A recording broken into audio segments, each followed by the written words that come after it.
Good morning. My name is Mark Connolly, and I am the Chief Information Officer in Informa Systems. And let me give you a little bit of background here before I start about myself. PhD in engineering. After that, I worked at General Electric. Some interesting projects there on the stealth technology for a while. And then did a spell at NASA. Working primarily on the space shuttle, worked for U.S. Navy, worked with the U.S. Navy on the issues with submarine fleet. Then I was professor of aeronautics at University of Cincinnati and retired, and basically worked in developing software for law enforcement agencies. I'm going to talk about police academies in the United States, and what we'll be covering is as follows. Background for law enforcement academies, give you some general information there. Looking at what training academies typically do right now for training, opportunities for IT to improve the learning outcomes. Going to look at case studies. We did an implementation in Northern Virginia, so we're going to discuss some of the challenges and the lessons learned from that, and then hopefully some time for some questions. Okay. Let's basically talk about police academies, and over here is the main academy, and it looks like something from a Scorsese movie, but honestly not all academies look like this. But what is important is the demographics of most of the recruits, typically male, mid-20s, so very much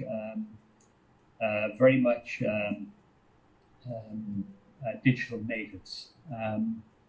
The importance of the academies, the objective is to train new recruits on the skills and knowledge for law enforcement work. I think is a pretty good description of what most academies are set up to do. Just want to give some background here on the academies. Typically about 800 academies, plus or minus, in the United States. Majority are community colleges. And importantly, about 60,000 recruits a year. Number is pretty high. And of that 60,000, about 85% complete. And these are Bureau of Justice statistics. The important demographic from this, and the important takeaway, is that most of the recruits are in their mid-20s, mid to late 20s. So about 26 is the average. So in that case, most of the recruits at the academies are very much digital natives. Recruitment is a challenge, of course, and attrition, of course, is important. And attrition goes up and down, and particularly in these days where there's a lot of challenges with recruitment. It's important to minimize your attrition. Right now, it's typically running at about 15%, half of which would be voluntarily people withdraw, or half which would be people, getting removed from the academies. Interestingly enough, the attrition rate is often dependent on external factors. For example, there is a negative correlation with employment, or positively correlated with unemployment. So more unemployment, economic depression, you have very low attrition rates. This is a study coming out of Michigan, but you can see here the attrition rates under 10% in time of the Great Recession, where we had a lot of unemployment at that time. Other things which are kind of interesting is that there is a correlation between not causation, but a correlation between people who are very fit going into the academy and the actual percentage of that cohort that graduates. So if you can do a push-up, 40 push-ups, then you're likely to graduate from the academy. And it may be actually telling us about reflecting the mindset of these recruits, of this cohort of recruits. Talking about what and how long the academy is, typically 800 hours, but that can vary quite a bit. It can go up to about 1,800 in the maximum case, but generally around 800 hours, which is 20 weeks. And it does vary a little bit by academy size. You'd expect that the larger academies have the most hours, and you can see that here. 850 hours for the largest academies. The other thing that's changing with the academies is the fact that the type of training is changing. Okay, so once upon a time, stress-based training, we're talking about things like defensive tactics, use of force, etc., was very high. Say in the 2013, you were getting 23% of academies would be mostly stress-type training, and now it's down to about 4%. So quite a change in the academies in terms of the type of training that they're offering. And what do the academies train on? Well, it's very much dictated by rules and regulations, by the state requirements, but generally you get some combination of operations, defensive tactics, legal, community policing, improvement, and special topics. So it used to be the defensive tactics were predominant, but now you have a lot more community policing, self-improvement, etc. Okay, the question is, and this is particularly important if you're going to implement IT within the academies, is the equipment available? Well, yes, it is. Again, you look at most academies, 70-odd% have access to a laptop or a computer lab. So they generally are fairly well resourced, okay, most of the academies. So if I had to summarize, some of the key conclusions, I'd say that most Gen Zs, okay, academies are equipment rich. They generally have the equipment you need. The curriculum is changing as we're kind of changing with the times. We may have some changes there as well. Again, attrition is important. You want to minimize it. It is reducible. But again, academies are always faced with the challenge of, we need recruits, we need officers. And, it's a pretty intense, if you look at any of the comments from the recruits, generally the comments are, it was intense, but an enjoyable experience. Okay, so where does that open opportunities for IT to improve? Well, the gold standard is, can we improve learning outcomes? Okay, now improving learning outcomes is great. Okay, but really, what you really want to try and do is improve results and performance. Okay, you're looking. Learning outcome is great, that translates into improvement in results and performance of the officers. And you get some ancillary benefits as well, which would be, improved learning experience and improved operational efficiency. So based on this, one of the things that came to us is basically online testing represents a very high return on investment for police academies. Before we kind of embark on the implementation and the training program that we did to put in the IT, I'd like maybe to just address kind of some of the comments that officers had, recruits had about the paper-based testing. And this kind of goes all over the place, but some of them were very disappointed to see that they were using paper-based testing in their career choice in the academy. They asked for typically death by PowerPoint was common. Paper testing, is this a joke? We've seen that comment. But obviously for the recruits, it's a negative thing where they're doing paper testing using Scantron, for example, which they're not actually in love with. So here is the challenge. The academy was using paper-based testing, kind of standard Scantron sheets.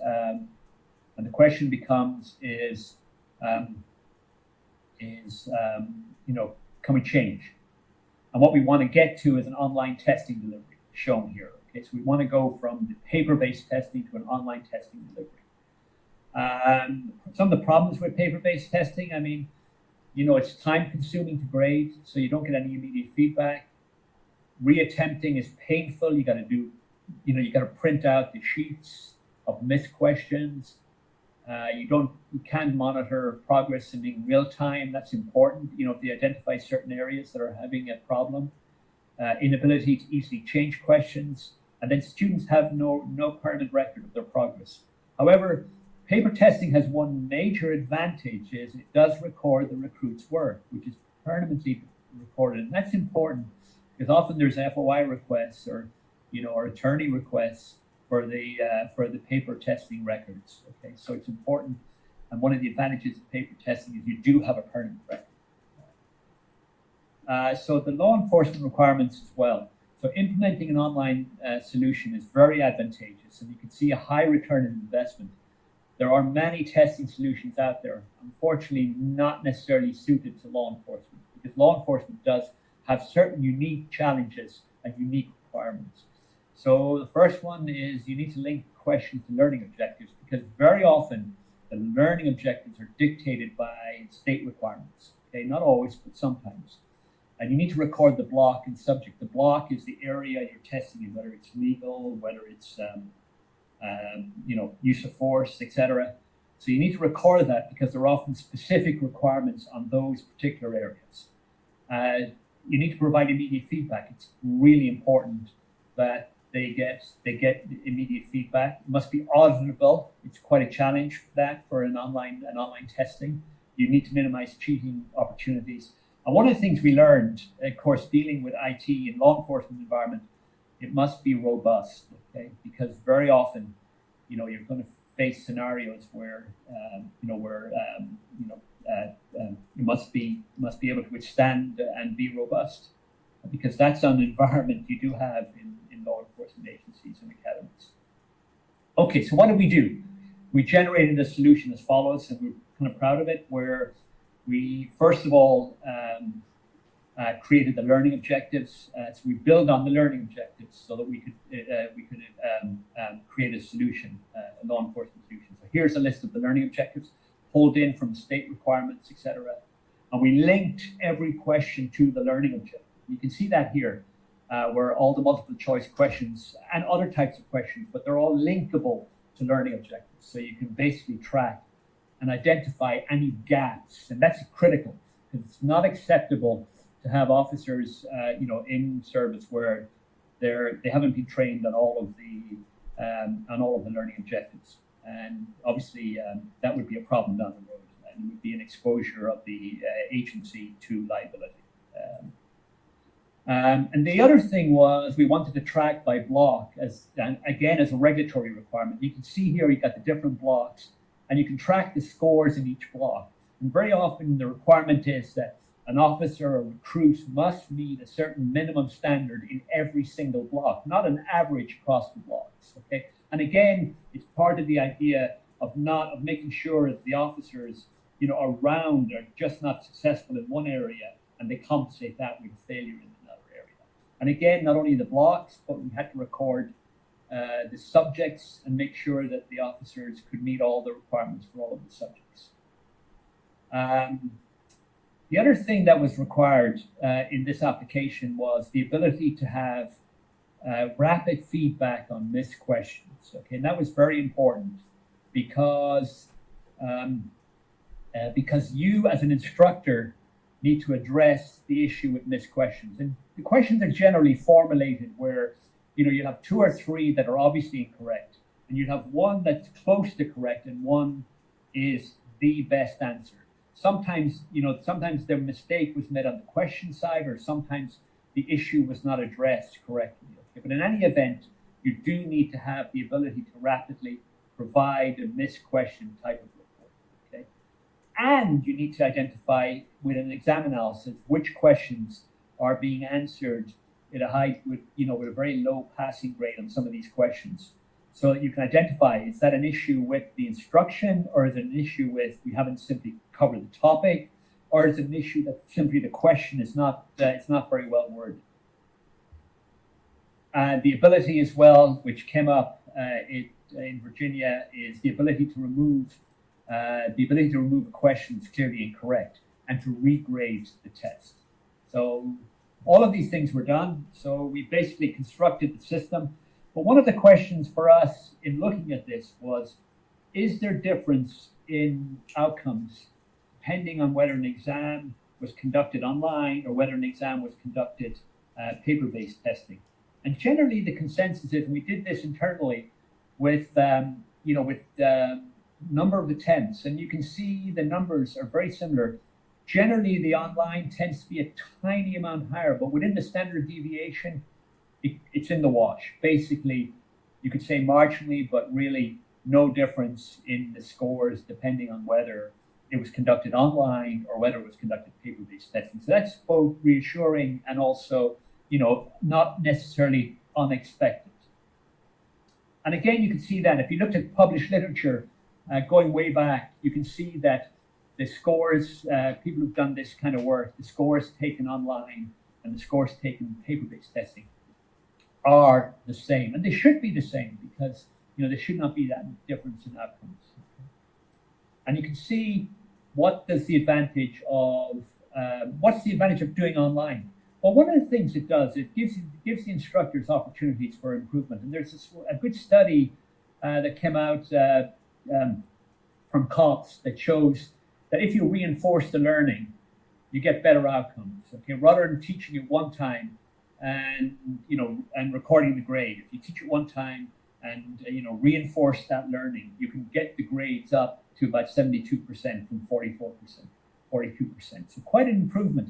So having an ability to do pop quizzes, for example, for the instructors, or to give quick assessments throughout gives the opportunity for the instructor not only to do the first exam, but to do maybe multiple exams, gives them better opportunity to do some of these improvements. Okay, so the ability to offer other tests so you can build up the grades, etc. Okay. So the other thing is, which is quite important, is the fact that it saves time. Okay. Now, why is that important? Because instructors and administrators can get on and do something more valuable. And I just give an illustration here of the kind of time involved in doing printed tests versus doing online. Okay. The other thing that we found as we did this implementation is it's important to let the instructor, in many cases, have the ability to use the system, where they can do pop quizzes, etc. So we basically created a role-based system, get the instructors the opportunity to create their own exam assignments, for example. So they could create pop quizzes where they could test the students without having to go through an administrator, etc.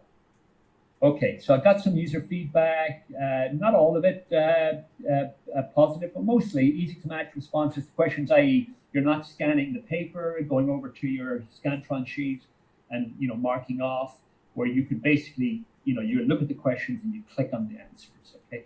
There is always issues, forgot my password, took time to log in, okay? There's always at least one or two people who may have issues with doing it online. But one of the questions that came up, and this comes up again and again, is it must be auditable and traceable. Because remember, we went back to the discussion we had earlier, where paper-based testing, you have a permanent record, you put it in a filing cabinet, and you can take that out and you can copy and give that to to an attorney, for example. But what about the case for online testing? And this was one of the issues to make sure. So one of the things we did, and this came out, was critical. Was the fact that we had to record every action the student took. So, for example, you have this case where a student answered C and got it correctly, and then 2 seconds later changed their mind and answered D. Well, they came back and said, no, I answered C. Well, in this case, you could show them, no, you did answer C, but if you look here at the record, and we've even recorded the IP address, you can see that you changed your mind 2 seconds later, you answered D. So, you often get oh yeah, I remember that now. But it kind of went where some people would say, well, I actually don't remember that. I'm sure the system's wrong. So we had to actually create a what we call a recording of the action of the mouse click. And we basically created it where we could see the action, took a photograph of it, and then record it. You can record the instructor, in this case, I'm up here, and you can record the instructor. So now you had evidence that, yes, you did pay it, and we would basically call the test-worn cameras, okay? Where you could actually record the screenshot and also the picture of the students. So you have some validity that you have recorded the students correctly. Okay, just basically some conclusions from the study. Online testing like this works very well for law enforcement. Again, part of the reason is you're dealing with Gen Zs who are, very amenable to this kind of testing. It addresses the recruits' needs. We implemented the online assessment system. Again, as I said in the study, no difference in grades, marginally better, but really no difference. But it did improve operational efficiency, and it did provide instructors with ability to deliver more tests to reinforce the learning, which is actually a very good thing. And the other thing which is important is that it's a much better recruit experience. Okay, much better recruit experience. Anyhow, if I just want to follow up. If anyone has any questions, just get on our website and you can reach out and contact me, and I'd be happy to take any questions. I'd be happy to follow up any questions offline. Okay, thanks very much, folks. And if you have any questions, just put them in the comment section.